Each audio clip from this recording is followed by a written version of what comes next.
There we go. All right, I'm going to take my mask off and kind of socially distance from my colleague who's sitting next to the table here with me. We take this very seriously at our institution, and we are sanitizing and maintaining social distance, and we're firm believers that this is how we got to knock this out. But in the meantime, a lot of our programming is starting to move online. My name is Al Gorman. I'll take off my mask. And I take care of programs here at the Carnegie Center for Art and History in beautiful downtown New Albany. We are a department of the Floyd County Library.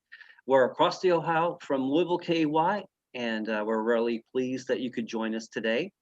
Our Lunch and Learn program is generously sponsored by Jamie and Sarah Abersol.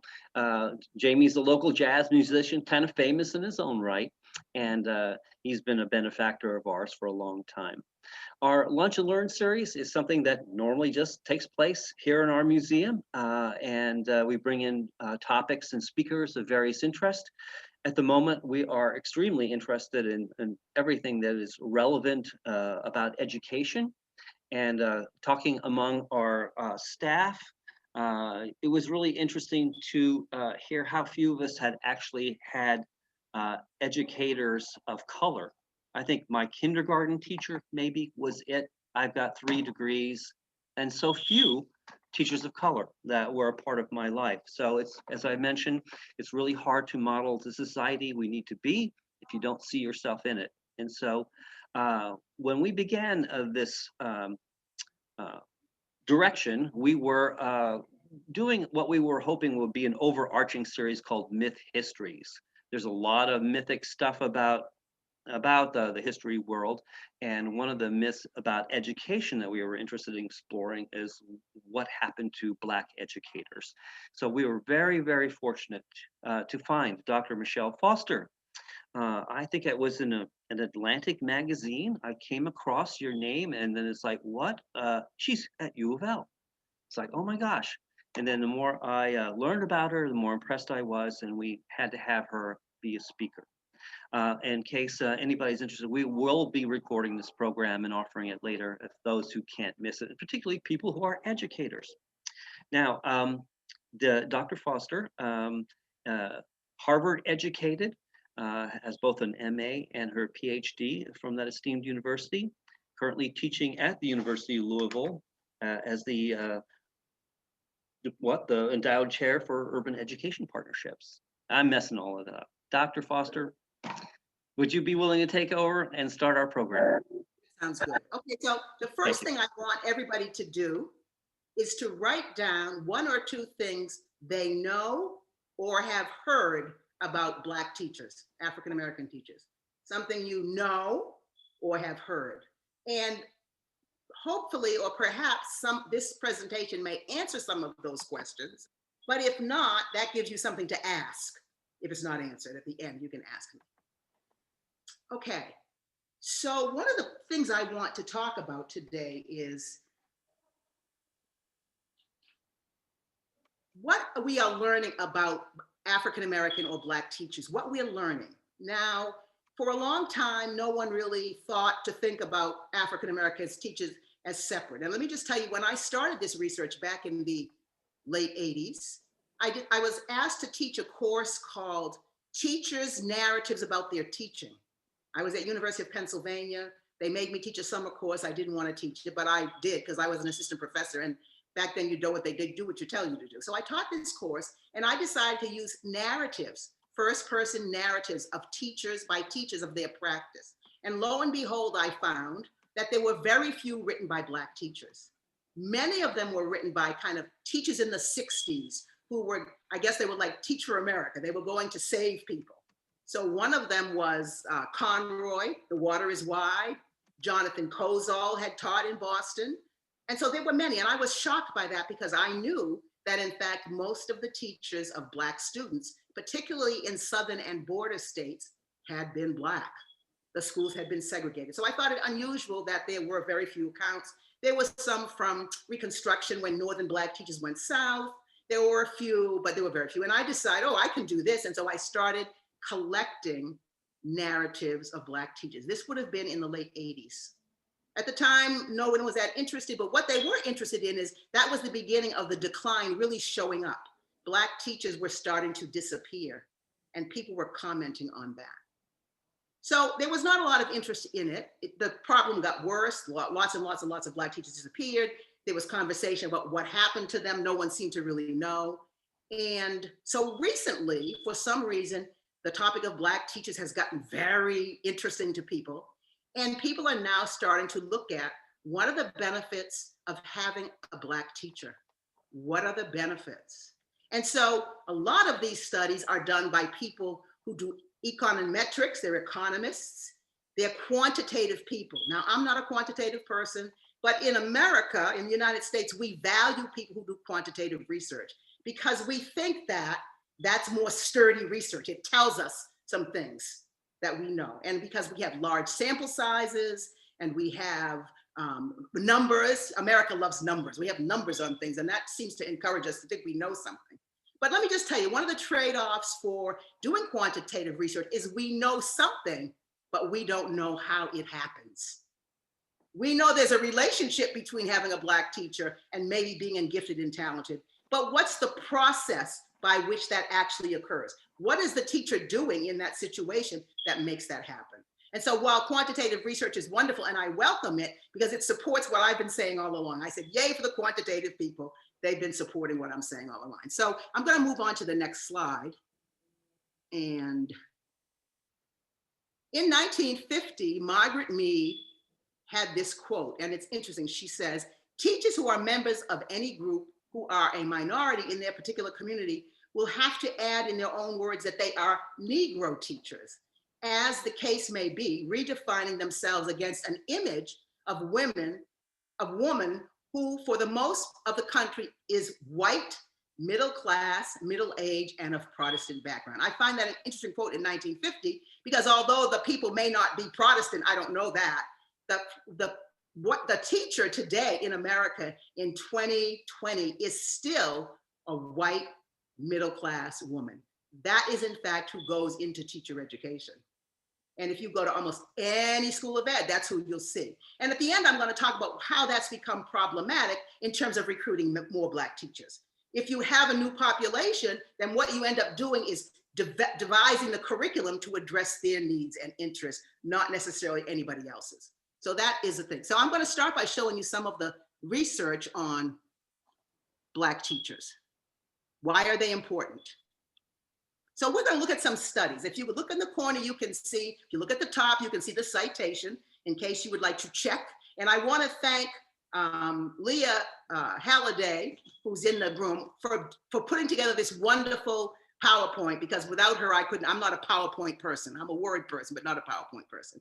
And so this study comes from a large database, the Early Childhood Longitudinal Study. Now, these databases exist in the federal government. They collect data on everything, and lots of researchers go to those data sets, largely because they're huge, they're big. And this one's 21,260 kindergartners, and then they follow them through 8th grade. And they collect data at intervals. So there's a big data set there. And so this study uses elementary grades. And one of the things that this study found, and this article was published in 2016, is if you are assigned to a Black teacher, it partly ameliorates the fact that you will end up in gifted and talented. We know in JCPS, they're talking now about how so few Black children are recommended for gifted and talented. The gifted and talented program in JCPS, in Boston, in New York, they're called different things. They could be called the advanced work class in Boston, is the ticket for you to go to the elite school. So in JCPS, it might be manual. In Boston, it would be Boston Latin and Boston Academy. In New York, it would be Peter Stuyvesant. All of the cities have these public schools, which are kind of like public Ivies, but they're high schools, if you will. And so having a Black teacher, if you are a Black student, is much more likely to recommend you to gifted and talented programs. So that's an important finding, since we're trying to get more. Now, again, this tells you the relationship. If you have a Black teacher, you're more likely to end up in gifted help. But it doesn't tell you what really happens inside that black box. For this kind of research, we call it a black box. You have input and output and something happens, but what's really going on? What are these Black teachers doing that allows them to see giftedness and talentedness in these Black children? So that's an interesting kind of finding. Now, what I'm going to do is, I wrote this book, Black Teachers on Teaching, in 1996, something like that, 97. And I'm not a quantitative person. I was doing interviews, life history narratives with these teachers. But what Leah did was she found some quotes that supported these kind of numerical findings. And here's one of the teachers from Philadelphia said, "Most teachers don't appreciate Black children and their strengths. Black kids are creative, inquisitive, and bright." And I'm going to talk a bit about some of the research that I've heard over time. When I first started teaching, I taught for 3 years in the Boston Public Schools as a system-wide sub, and then as a kind of, I wasn't a certified teacher. And one of the things I would hear people say is, the Black kids don't talk, they're silent. And I thought, anybody who doesn't think Black kids talk, there's something wrong with them. They talk all the time, what are you talking about? So this idea of this kind of cultural deficit model is what we have, this idea that somehow these kids all come with all of these deficits. There's all these things they can't do. And in school systems today, even public school programs, preparation programs, even today at University of Louisville, the standard line that people learn to be teachers is that these kids have all these deficits, not strengths. And so I think that's important. And that the fact that if you're a Black child with a Black teacher, the teacher is much more likely to see your gifted and talentedness. Okay. So let's talk about another study. This is in North Carolina, more quantitative people. And it looks at teacher race and school discipline. Now, we also know that there's a school to prison pipeline. There's a lot of conversation about that. African-American kids are expelled, they're suspended. And now the research has shown that young Black girls are being suspended at higher numbers. Now, if you end up getting suspended, you not only don't learn, but the chances are you're going to end up in juvie, and that's the road to prison. So these were teachers in North Carolina, the Carolina elementary schools. And what they asked was, does being matched to a same-race teacher affect the rate at which students receive detentions, suspended, or are expelled?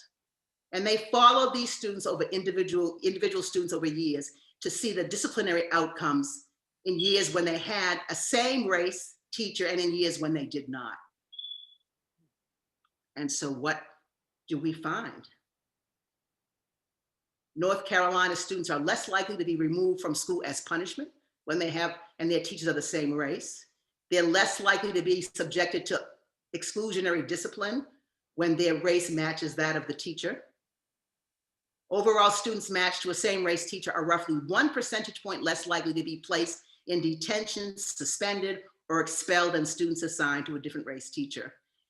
And they also found that Black students in North Carolina did better on reading tests when matched with same race teachers by about 3% of a standard deviation. So I say this because these are all quantitative studies. You can have, if you want the PowerPoint, we can send it to you and he can distribute it if you want it. And you can find these articles. These are real articles, rigorous quantitative articles. And so what would my teacher have said?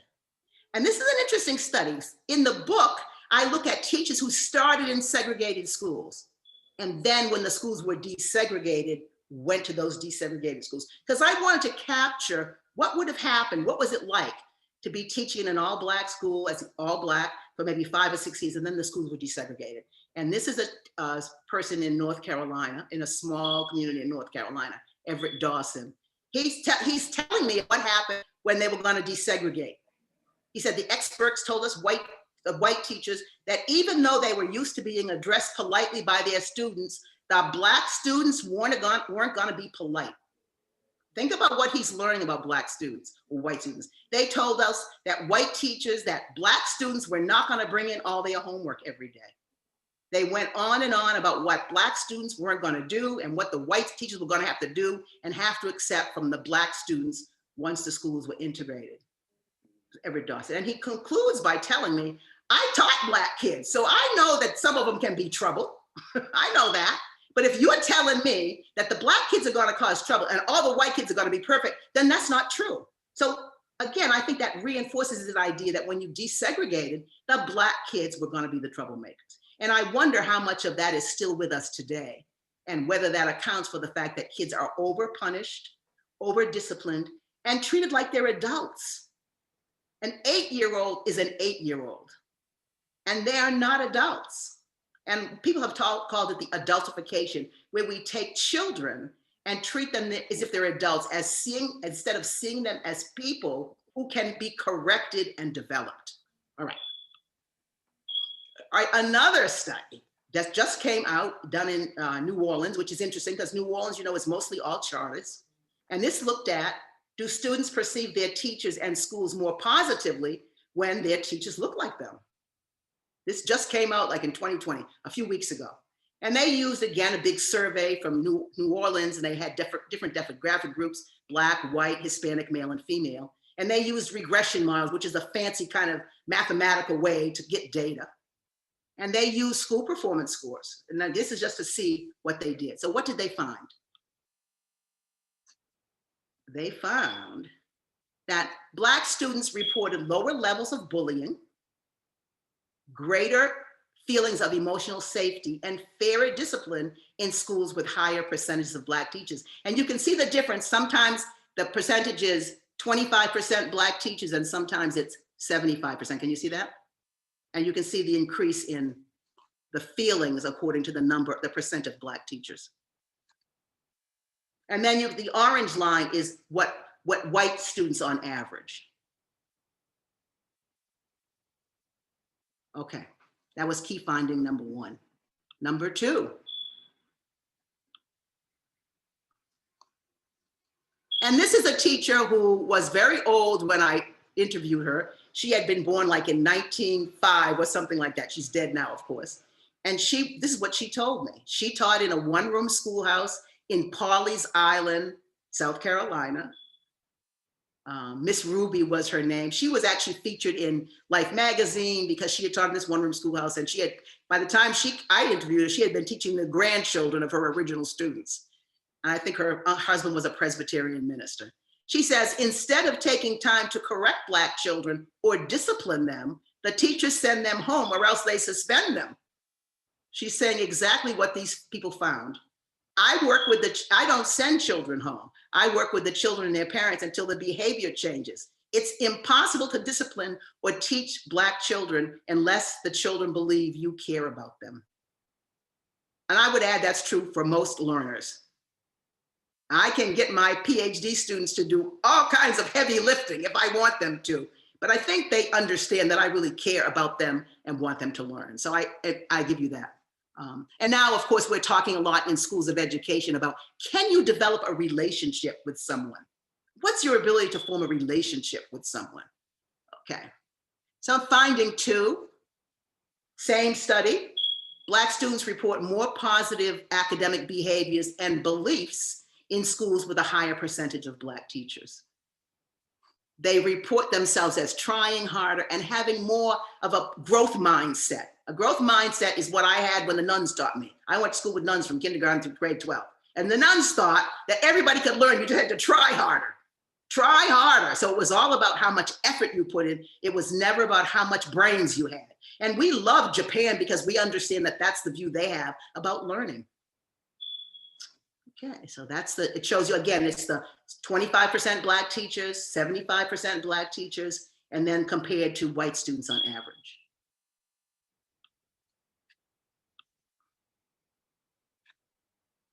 This is a woman who said in the book, I teach Black children as if they could one day grow up and be my neighbors, because they could and they did.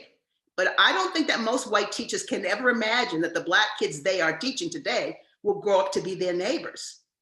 If they could, then they would know what they have to get involved with them, and then they might find a way to teach.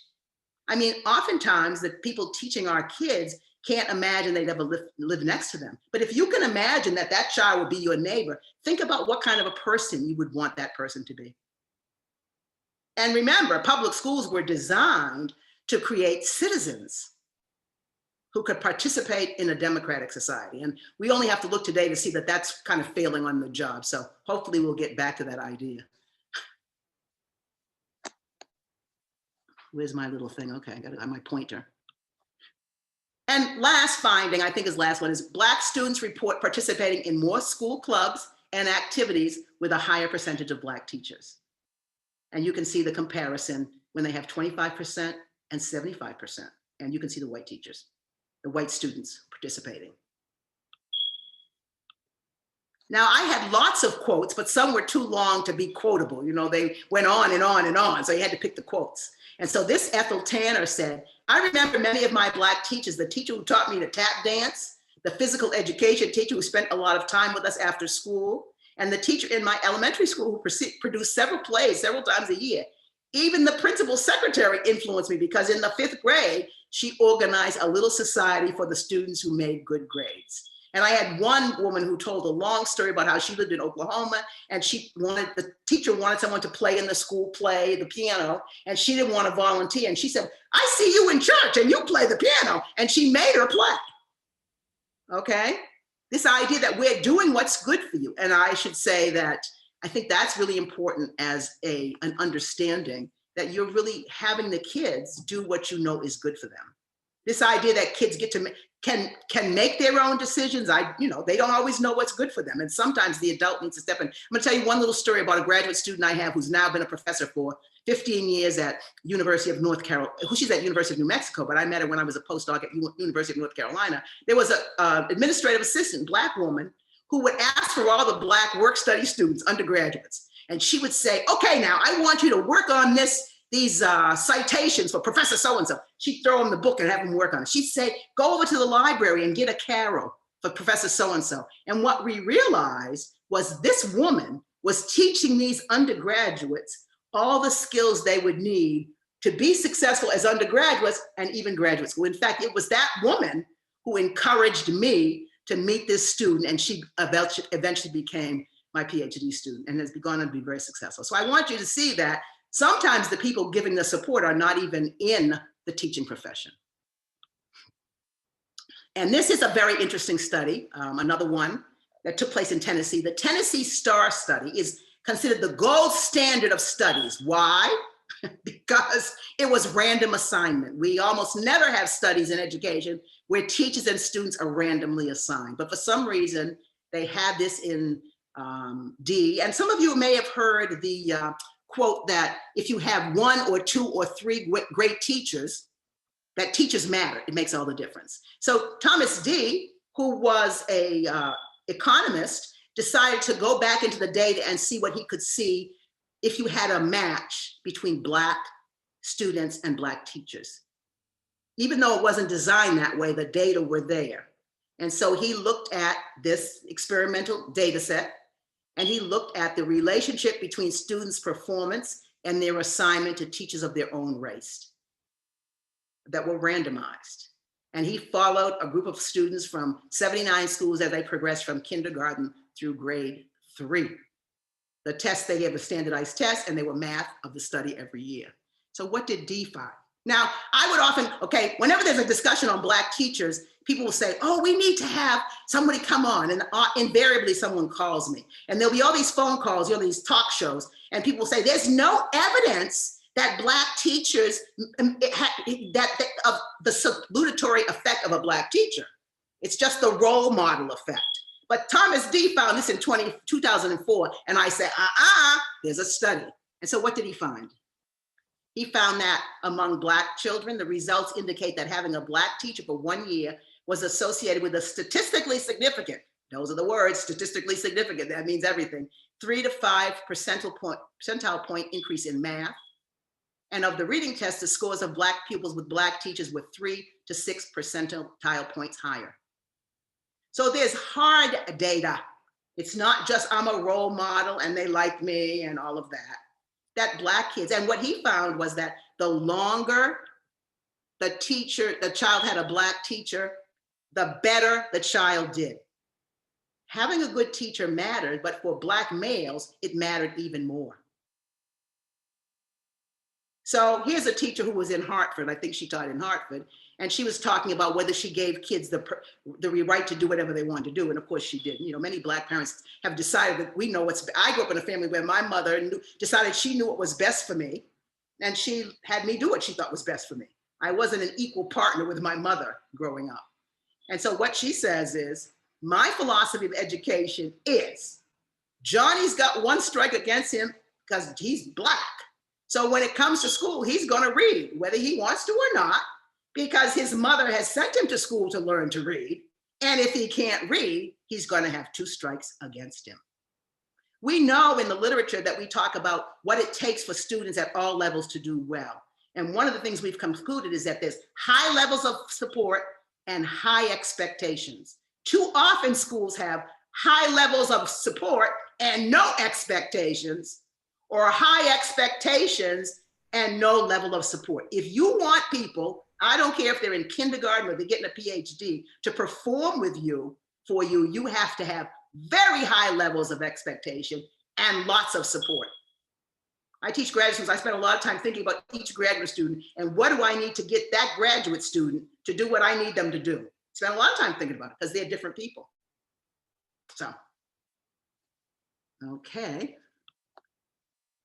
And this is the last one. This is an interesting study also done from the Gates. Melinda and Bill Gates had a big study where they're trying to understand what would work for kids in school. And they have a lot of money, so they had this big database.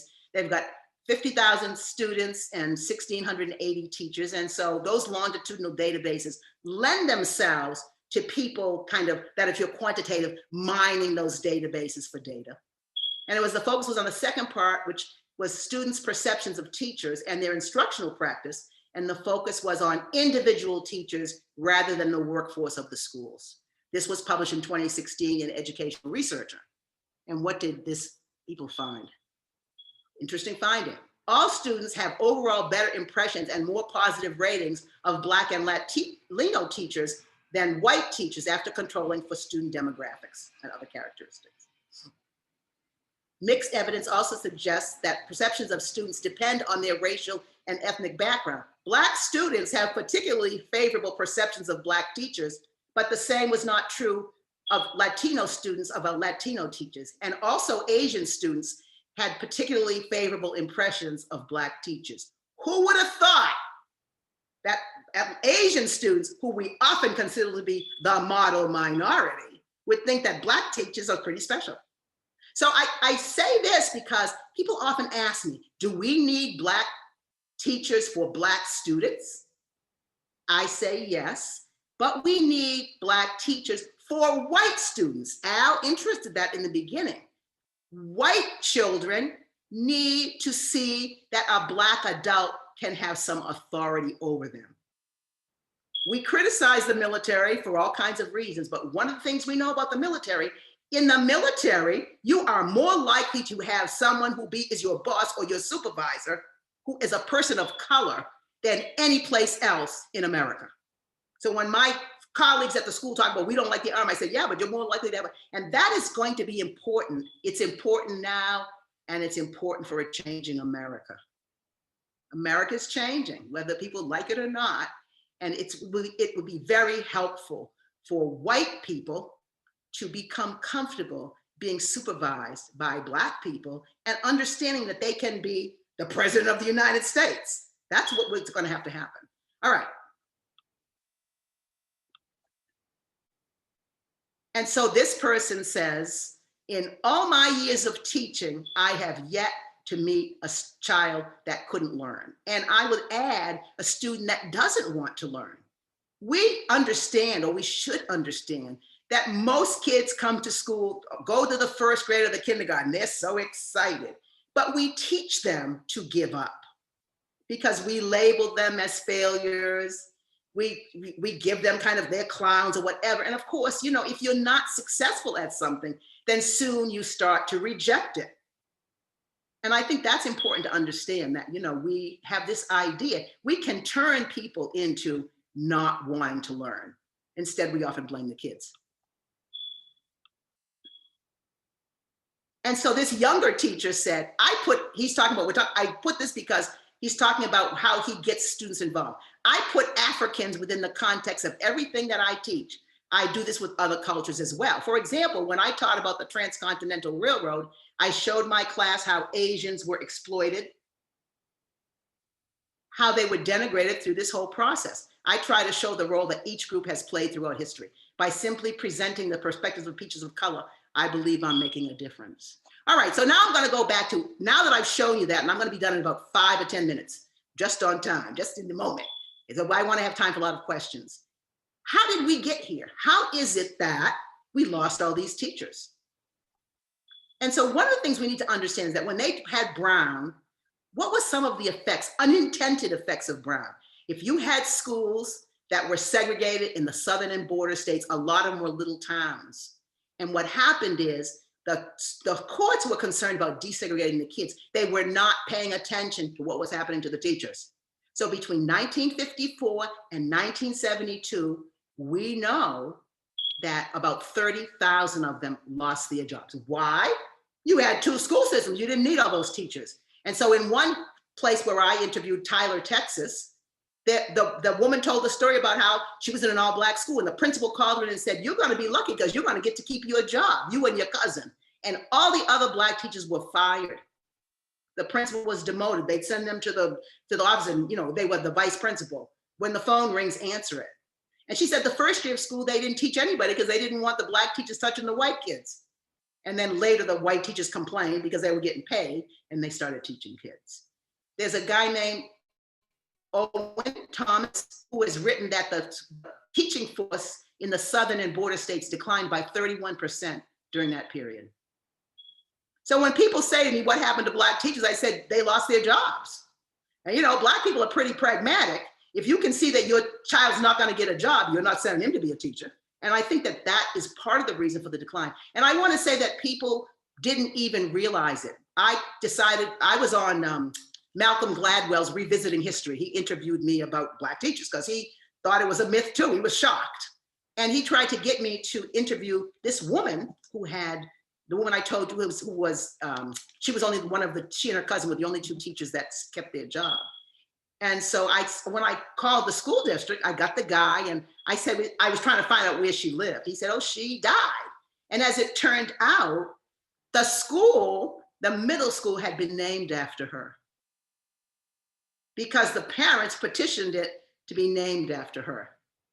And what's interesting is this guy he was an associate superintendent in the school system, didn't realize that she had been a teacher in the all-Black schools. He was saying how wonderful she was, and she was the first Black teacher, but he didn't know that she was one of the Black teachers who had been in the segregated school system before she went to the integrated one. Now think about it. Here's a man who's worked in the system all these years, doesn't even know his own history. So I think that's important. So this is kind of one of the effects of Brown. We need to understand that there were fewer Black teachers in the North because Black teachers were confined to the de facto segregated schools. Most of the Black teachers were in southern and border schools, which had de jure segregation. I taught in Boston, and I was assigned to predominantly Black schools that were not segregated by law, but in fact. And it wasn't until 1974 that the school district in Boston called me back to be a teacher. By then I had moved on, so, okay. So what are some of the fallacies associated with Brown? We understand that the schools were under-resourced. There's no question about that. But under-resourced schools did not necessarily mean bad teachers. Just because you don't have things doesn't mean you can't be a good teacher. And in fact, some of the teachers I interviewed were clear that one of the things they traded was stuff, more, record players and radios and audio-visual stuff and textbooks for care about the kids. There's lots of evidence that says what we got was more things and less care for the kids. And who knows? I think people are better teachers when they're not dependent on textbooks. That's my personal belief. So you read a textbook, so what? You can have much more enriching experiences for kids if you can only learn to use your brain and develop them. And one of the problems with schools today is that we're too dependent on these external materials that don't allow us to create lessons that entice kids, that are rooted in what they might know. And that's a real criticism. It is in fact that Black teachers were often more qualified than their white counterparts because the other markets were closed to them. If you were an educated Black person, you could be a teacher or a preacher. That was what you could be, or maybe a nurse, maybe you could work in the post office. And so lots of people who had master's degrees, they taught in high schools. And it's very clear that these schools, these teachers were often better prepared, not always, but better prepared than their white counterparts. Okay. Many teachers had master's degrees that they got because they couldn't go to the local segregated schools, and those schools in the South sent them to teachers college. Because you had to give them an education, you have to let them in your school. So many Black teachers got educated by going to teachers college, Indiana University, and other schools where they were open to them. At the expense of South Carolina and North Carolina. It was wonderful. They said we got free education. And in fact, many communities wanted Black teachers for their children. There's a famous quote ordered by the Black community that was colored churches, colored preachers, colored schools, colored teachers. It isn't the case. In fact, Brown was a situation in which many teachers paid with their jobs.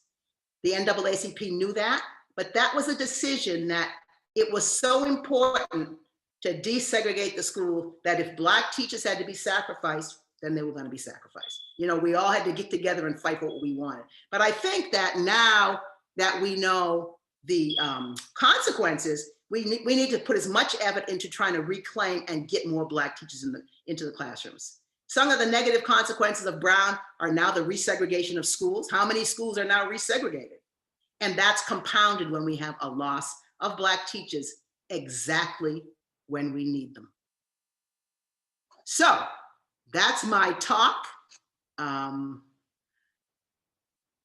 think that one of the things that we can conclude with saying Brown was certainly necessary in desegregating schools. And I would never say that we should return to a segregated society. I have in fact benefited tremendously by being in a desegregated society. I was born in 1947. I was born before Brown.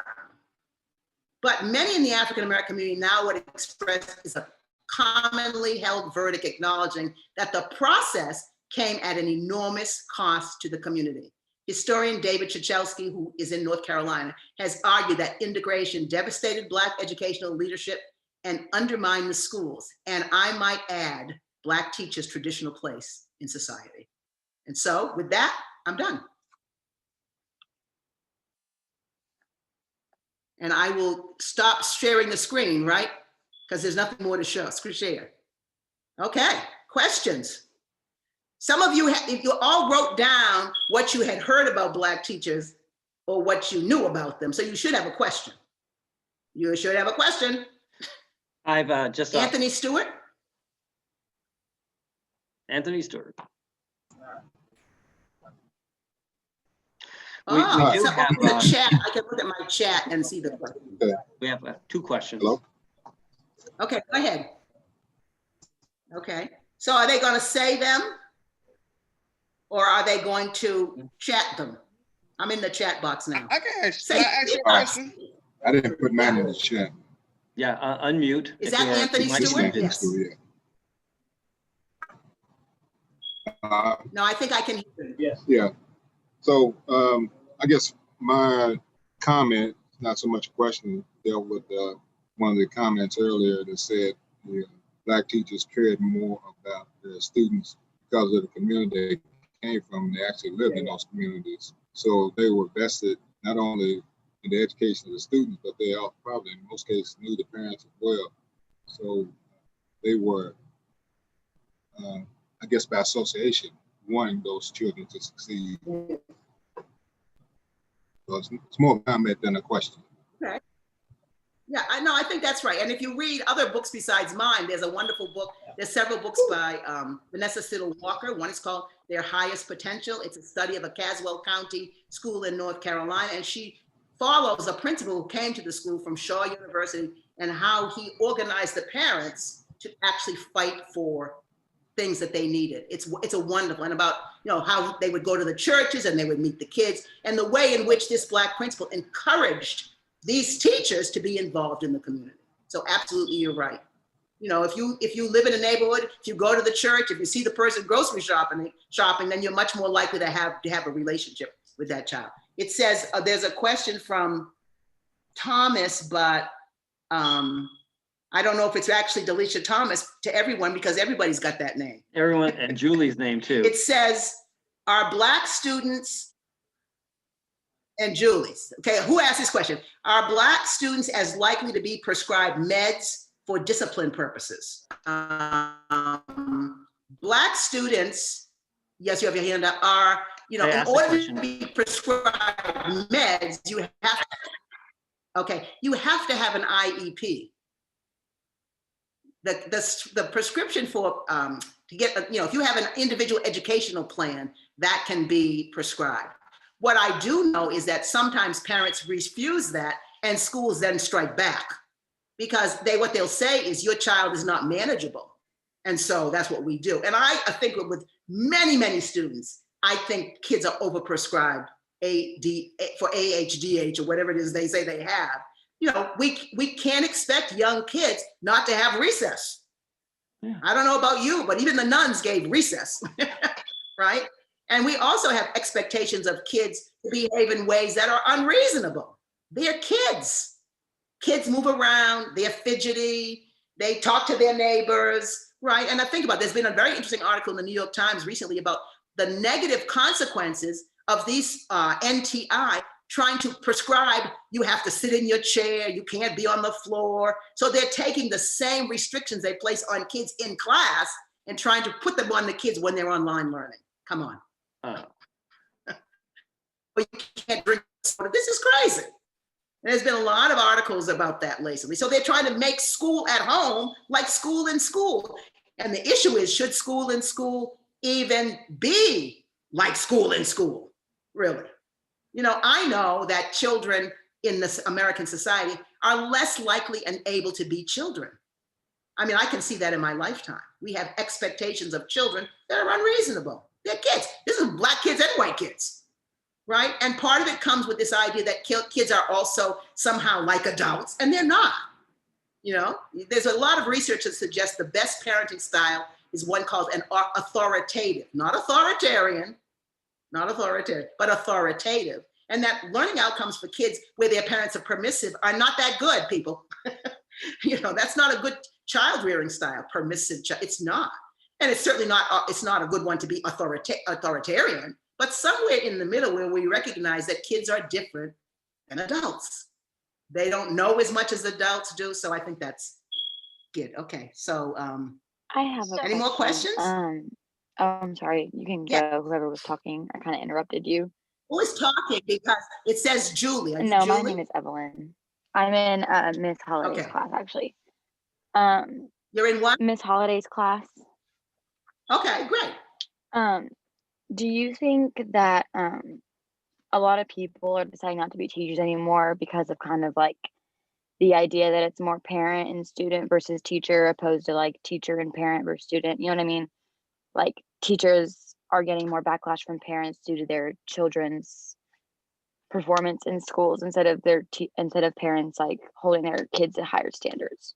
Well, I think it's really complicated because I think the change in the expectation is that we expect now parents to do a lot of the lion's share of teaching, right? And it is true that some parents do. I mean, I teach a course called African American English and Society in Schools and Anthropology of Education. And there's lots of research that suggests that middle-class parents prepare their kids to go to school. Like they say, you know, you could be in a middle-class parent's. What color is this? Red. What color is this? You know, now my students, no one in the real world asks a question if they have the answer to it. You talk to kids to test them. Go out in the street and ask someone, what time is it? And when they tell you, say that's correct. They're gonna punch you, because when you ask that question, you're asking for real information. So that script we do with kids, what color is this? What's this? That's a script for school, because that's what the teacher does. The teacher asks kids questions they know the answer to. But lots of parents don't talk to their kids like that because it's unnatural. It's a school script. And so should parents be punished if they don't know a school script? You know, children go to school so parents can teach them. Now, as far as having kids be held responsible, I think that really requires having a relationship with the parents. When I taught, the first year I taught in Boston, I was a system-wide sub, and I taught every day. Never, every place, I went every place. And the principal would come and say, "You're still here, come back tomorrow." But one of the things I always did is now this was a telephone, this was before internet. I would call the parents of all my children at the very beginning of the year. And I would tell them how wonderful their kids were. They were, usually it was the first week of school, and how much I enjoyed having them, and they were great. And I did that so that when I had to call with bad news, the person already knew something about me. If you're a parent and the first time you hear from the teacher is about how bad your kid is, you're not going to be happy either. So the question is, how do you develop a relationship with parents that paves the way so that they can hear when they really think that you care about their kids? That requires something on the part of the teacher. Another thing I would have is I would call a parent and they would about something, and they would come in, they were furious. And what I would say to them is, when they come in, I wouldn't yell or call the police, as some school principals do. I would say, "Wow, you are so upset. But that is because you must love your child." You know how quickly that diffuses the situation? Because my view is, if I never hear from you, and the only time I hear from you come in there storming me, that means you care enough. And so that's the beginning of a conversation. But how many parents, Black parents, when they come in screaming and yelling, the principal calls the police? You know, the mad Black parent, hysterical parent. So I think we have to think about, how are we interacting with these parents? And let me just give you an example. How are they part of the school? Last year, 2 years ago, I had a student, I teach a class, and I asked her to do a little lesson plan, and she did a wonderful lesson plan. It was African-American English. So she decided to do a unit on slang, Black slang, or that the kids knew. So it was like a dictionary lesson. The kids came up with words, and they said what kind of part of speech it was. These are fourth graders. And how could you use it? And it was all a discussion about what word deserves to be in the dictionary, and were words always in the dictionary? And of course they weren't. And the kids went home. They were so excited about this lesson. And she said it was the first time the parents participated, because when the parents heard that lesson, they said, "Let me tell you about some words we used in the 60s or the 70s or the 80s. That's a lesson they can be part of, right? So, I mean, I don't think we need to think about, what are the resources that these parents have? Are they barbers? I've been in classrooms where the teacher knew that some parents were barbers, and she did a whole lesson on barbering, about the red and white pole and how they used to be bloodletters. You have to take physiology and anatomy, and it was all about barbers. They read lots of stories. And then she had the barber fathers come in and give haircuts to the kids who had permission to have them. There are all kinds of ways to bring parents into the classroom, because they are experts in something. Maybe they cook, maybe they, do tamales, who knows? But if we see them as people in their kids' interests, I think we'll have less. But too often I've seen that teachers, schools, and parents are adversarial. And I think we need to rethink. I happen to be a person that thinks if the police stop me and I get hysterical, they should de-escalate, not escalate. The public servant should de-escalate, and so should the teacher. It's not easy, but it's worth it in the end. All right.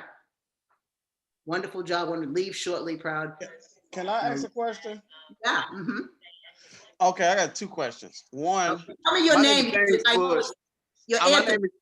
Huh? What's your name? My name is James Bush Jr. I'm in Dr. Obie's master's special ed class. I'm taking inclusion right now. So I've been. Whose class are you in? Dr. Sunday Obie. Okay, I don't know that person, but okay. Okay, so I've been working at Jefferson County Public Schools for 5 years. Okay. One as a sub, two as instructional assistant. This is my second year as a security. So I have two quick questions. One, I've noticed when things go bad, no problem getting me.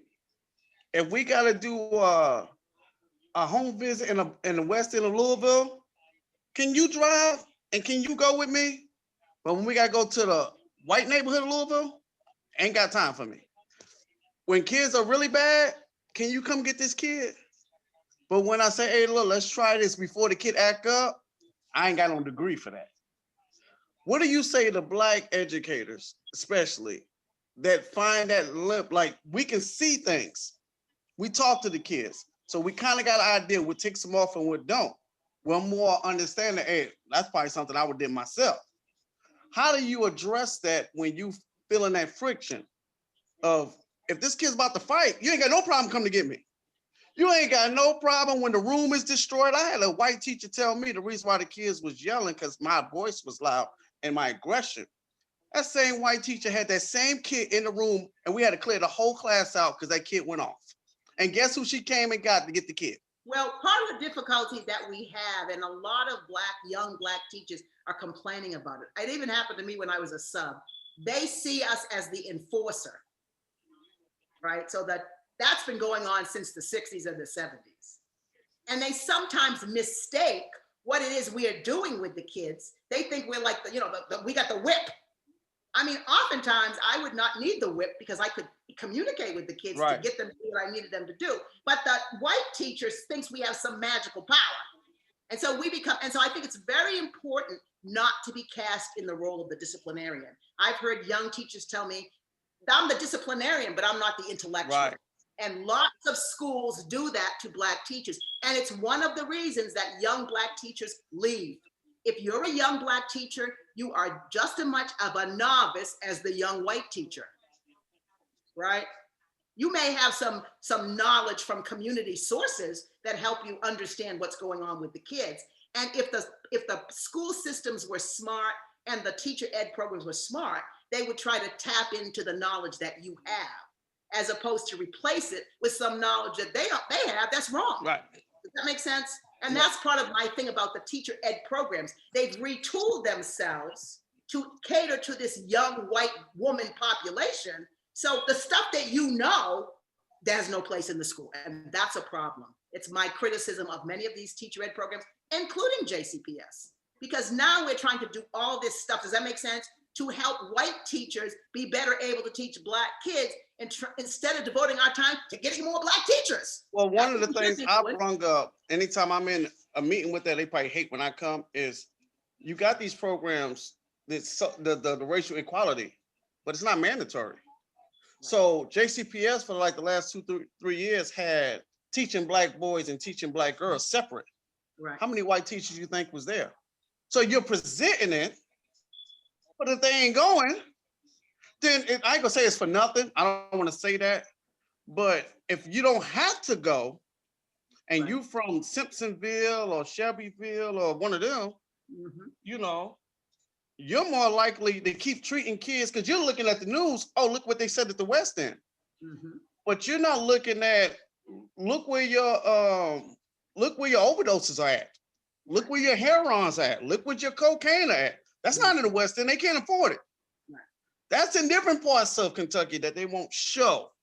So a lot of times I had a kid, he was a son of a cop, and he would tell kids, I'll shoot you. First grader, I'll shoot you.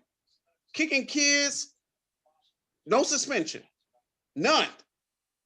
But if a black kid did that, come on. I don't think we're having that same conversation.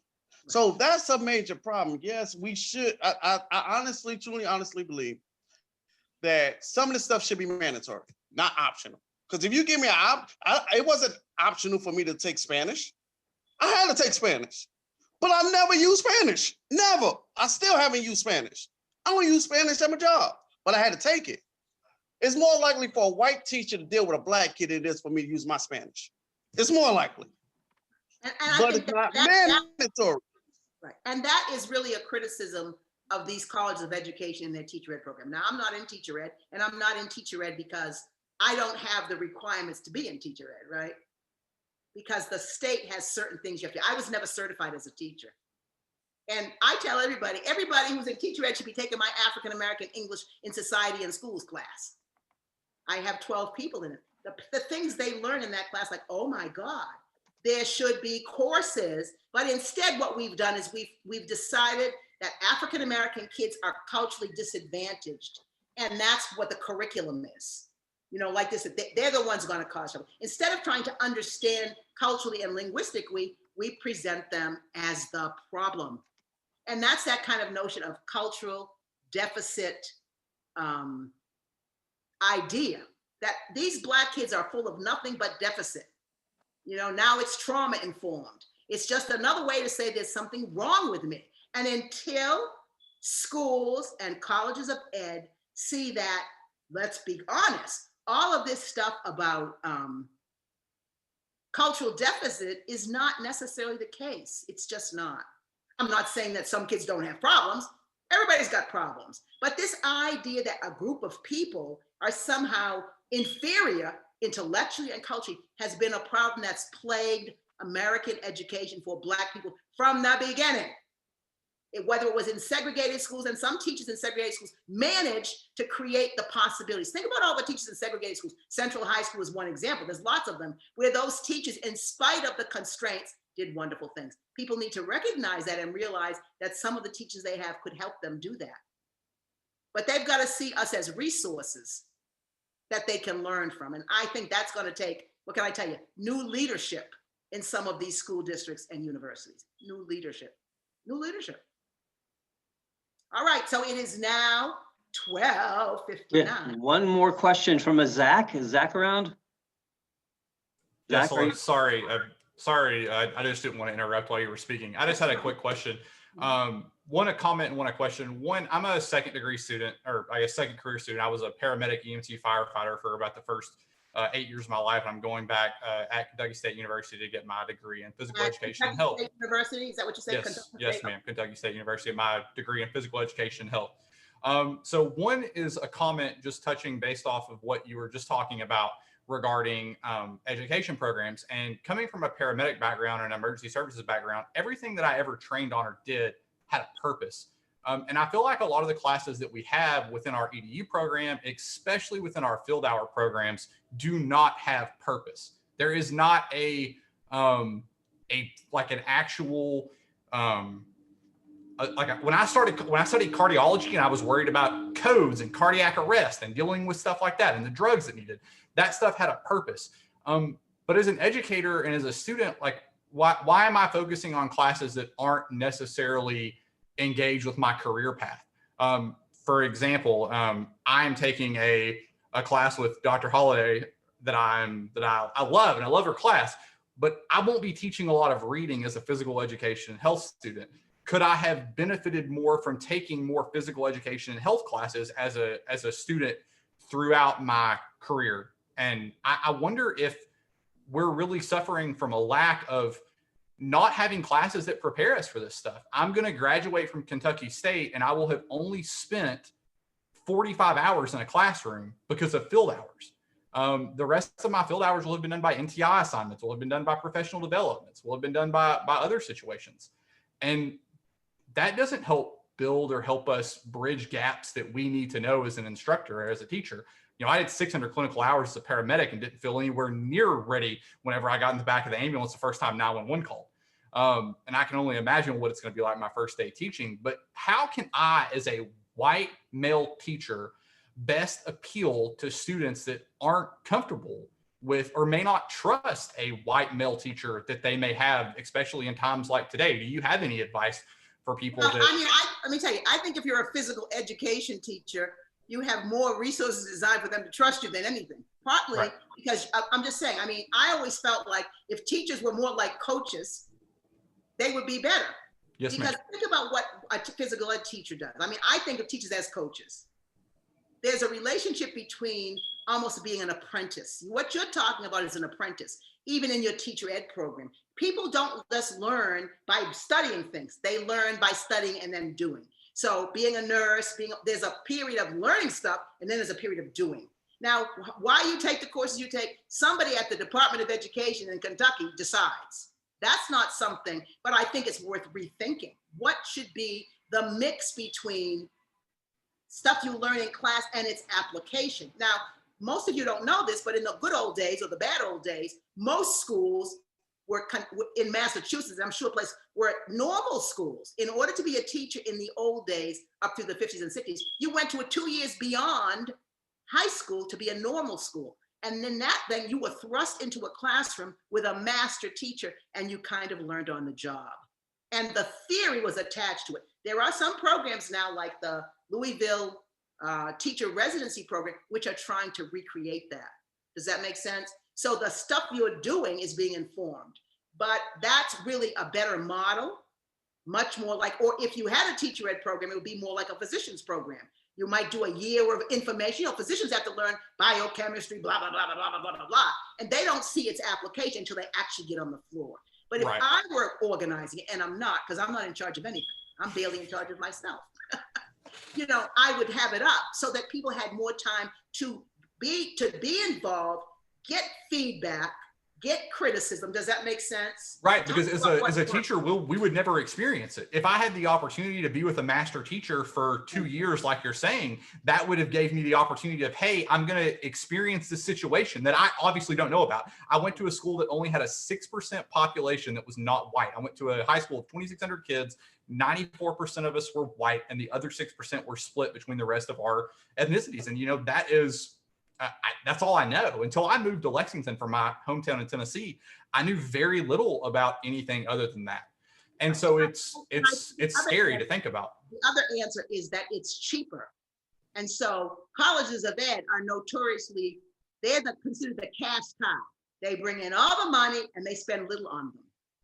So it would cost more money to have the kind of program you're talking about. Now, in some programs, like being a physician, somebody thinks that's worth it, right? Right. The prestige of the organization is that, of course, they have the intellectual and then they have the clinical. And so much of becoming a doctor is clinical. My wife's a nurse practitioner. It's trying it, it's getting feedback. You could do that in teacher education, but that's a very expensive model. And I have to say that much of what we do in teacher ed is on the cheap, even teaching. We give kids standardized tests because that's cheap. It's cheap. It might cost 50 cents a kid. We could do portfolios, which at some point we did, but that costs more money. So an awful lot of the decisions are being made are not being done on what's best for you, but what's best for the pocketbook. So that's the way to say it, you know, and so we'd have to have much more of a sense of, you know, people that do the National Board of Professional Teaching Standards later on talk about what a great program that is because it gets people into actually doing. But that's something that would require having a dean who was forward thinking, who was willing to fight. You know, if you're going to change the status quo, no, I've been trying to change the status quo my whole life, and you got to be willing to get out there and fight. And a lot of people are not. They're willing to just get along, go along to get along. All right, so it's past the time, and I'm sure we got to go. Where can your book be purchased? I would love to purchase one. You can get it on Amazon. Amazon.com has the book. So I'm sure they'd be happy to sell it to you. Before you head out, you were just talking about hi, my name is Charlotte Hazelwood.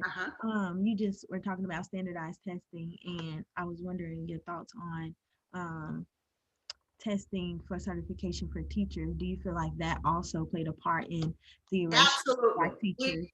Absolutely. We know for a fact that almost at the exact same time that teachers were losing their jobs and people were being integrated into the system, that teacher testing came up at exactly the same time, right? And so the combination of the teacher loss and the teacher test really did diminish the ranks. And that's another thing, you know, that's a good example of, you know, you pass the test.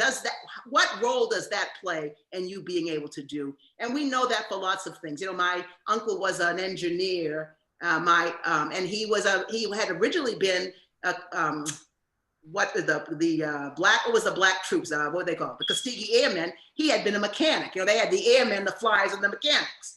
And he came out and he went to engineering school. Now, you know, there were a lot of Black people, young men who could be engineers, but as long as it's a test and not hands-on, we get fewer people. We know, for example, that when lawyers sat for the bar, they were more likely to be diverse. Because as my grandfather used to say to me when I was a kid, he was 99% of any job is learned on the job. But we've managed to put the job as a test to decide who can get in and who can get out. And that is going to have to change really in these schools if we really want to have a more democratic and diverse population. It's not just, can you pass the test? Can you do the job? And I think teaching is one of those things. Do we have enough time for me to ask a question? I don't want to hold. Oh yeah, I got nothing but time. Where am I going? I'm stuck in the house. I can't go anywhere. No, I'm just kidding. I just wanted to ask a question. You know, I'm a young Black man trying to become a history teacher, still in a process. I'm in my bachelor's degree right now, but I remember you saying something. I understand it's good for Black kids or Black students to have Black faces as a teacher because they can look up to that and be like, okay, I have some type of hope. I get that, but I'm saying as Black educators, I think it's still competent. I still think it's a thing that we need to do to teach. I want to be a history teacher. So I kind of feel as a Black educator, we need to be able to teach our own history. We don't have that ability. So I believe like it's easier. Obviously, you say you see more white, middle class white women teaching. So they probably feel confident to speak about their history and speak about what they want kids to know. As a Black educator, we need to be able to have that same confidence that we can talk about our own history as well. So that's why I believe not changing the curriculum, but kind of shifting it instead of just saying, hey, we got a Black teacher, so that's good enough. No, I believe we need to be able to teach our history and histories of other people as well, not just something that we have to go out and seek. That's something we need them as mandatory, as much as it's mandatory for everybody else's history. So I don't want to just be the Black. I just don't want to be a Black face. Oh, we got a Black teacher. That gives us no. I want to be able to have that confidence to teach my students our history and what we have endured and what we're going through. I would believe that would kind of give a shift in the minds of our kids nowadays. And I think that one of the things we know a little bit about even Black schools when they is how often those teachers would have the kids sing "Lift Every Voice and Sing," right? I mean, when you talk to them, they sang that song. They might sing the Star Spangled Banner, they sang that too. And so one of the things I would suggest is, I agree, it's not just enough to have a Black face teaching the same old curriculum. That Black face should be teaching a different curriculum, one that's more inclusive, one that doesn't just see Black history be taught during Black History Month, but what were the different perspectives of people going on, right? Yes. I mean, we kids don't know anything about anything. And not only the story, but the multiple stories. I think that there's this idea that there's one Black story. There's not. I grew up in Massachusetts and New York. The Black story in Massachusetts and New York is different than the Black story in Kentucky or California. They're different Black stories. And I think our kids need to understand there's different stories. Black people are just as diverse as white people in their experiences. And that would help kids understand, what are the influences on who we've become. So I agree. So I would encourage you to take as many Black history courses as you have and educate yourself in as many ways as you can. Does that make sense? Yes, I just don't like the fact that there's certain things I didn't know about my own culture until I went into a college institution and I was like, no, I need to learn this. No, I didn't know about Juneteenth growing up. I didn't know about Paul Laurence Dunbar. I mean, and you didn't know about when Melindy sings? I'm just saying, like, there are certain things they handpick. Okay, this is what we want to teach them. Martin Luther King. They probably didn't want to talk about Malcolm X, really. But I'm just saying that Juneteenth, things like that, of that nature, we know nothing about until we get into college, possibly, or we just go out on our own and read or find out our own. But we know everything about American history when we're in middle school, elementary, high school. That's what bothers me. Why can't we talk about that prior instead of me going out to seek it? I think that's the difference. And that will only come, I think, when more teachers start to really change what they teach, or organize it so that people understand. There's not just, they always say that the lion, that as long as the hunter is telling the story, it's going to be the hunter story. The lion not telling the story. There's a lion, and I think one of the things that's what this young man was saying. There's a story, and the American story is all of those stories to understand what's going on. So I agree. I think that, I was lucky. I had a grandfather who was a Pullman porter. He was born in 1902, and he was an original member of the Brotherhood of Sleeping Car Porters. You know who A. Philip Randolph was? A. Philip Randolph, yes, he led like one of the biggest. He led the Black Pullman porters. Yeah. And my grandfather used to say the only people more radical than the Black Pullman porters, which was a big deal to have a union in the 20s and the 30s, were the Black communists. And my grandfather was what you'd call a race man. And he taught all of his children and grandchildren what he felt we needed to know to be successful.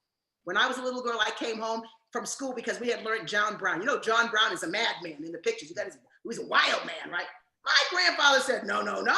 John Brown is a hero because he was willing to die for Black people. And of course, they want to make him out to be a madman because in the status quo, if you were willing to die for Black people because you believe, you had to be crazy. So my grandfather always reinterpreted history that I was learning to make sure I understood. Does that make sense? Yeah. What I needed to understand. And that's what we need to do for our kids. You know, I tell someone, I went to a school in JCPS and the kids were all learning about Martin Luther King and Rosa Parks. So I thought it was hilarious. And so the teacher said, well, they weren't the only Black people. There were other Black people. And so she had George Washington Carver up there. And I laughed. I said, because when I was a kid, George Washington Carver was the Black person. How it's changed, right? And so it's the person du jour, whoever the person of the day is. So I think that's what we have to debunk. And I think the other thing we have to debunk, which I think is often taught in history, and it's a mistake. We teach in America and for Black history that it was individual heroes who made a difference. That's not true. Rosa Parks went to the Highlander School. Those were social movements. It's not just one big hero that does anything. Martin Luther King couldn't have done it without all the SNCC people, all the people in the South. What makes change in America is a social movement, not one person deciding. And I think that's because if our kids can learn that, we can help to empower them for change. All righty. So if you have no more questions, I am out of here. You can get, if you don't have my email address, you can ask your professor, Halliday, who's my student, and she can give it to you if you want to get in touch with me. Thank you, Michele. Such an excellent presentation. I've enjoyed some of the comments on the side where people were appreciative too. Check out Michele's book. She says it's on Amazon, so give it a try. You for like $10 or something. But Michele, I'm so glad to finally get a chance to meet you, even if it's through a screen. But I hope that sometime we can meet face to face, or better yet, come to visit us and we'll show you what we've got and you can tell us how we can improve it. But yes, even here, we in New Albany, we preserve a segregated African-American school, a two-room school. It's now on our national register. Research on that situation. Say again? Wouldn't it be nice to do some enriching research around that school and have some, and one of the things I've realized in doing my own research is someone say, where are the artifacts? And when I was in Kansas City, one of the things we did was we had this announcement we sent to the Black Church, and we said, go through your files, go through your attic and cellar, and bring us stuff you have, because a lot of the history of Black people is in their house. And what we did was we had a scanner. We set up the scanner, does that make sense? And scanned the artifacts and got them to tell us about it. So that's a thing you can do, because some of this information is not in an archive. It's in somebody's attic, and to help them preserve it. So that's one way we can get access to that. Okay, all right, thank you so much. I will see you all. Thank you all for participating. Bye-bye. Bye. Okay, I have to get out of here. How do I get out? And there's the end. End thing. And meeting for all. Bye-bye. Thank you, Leah. Bye.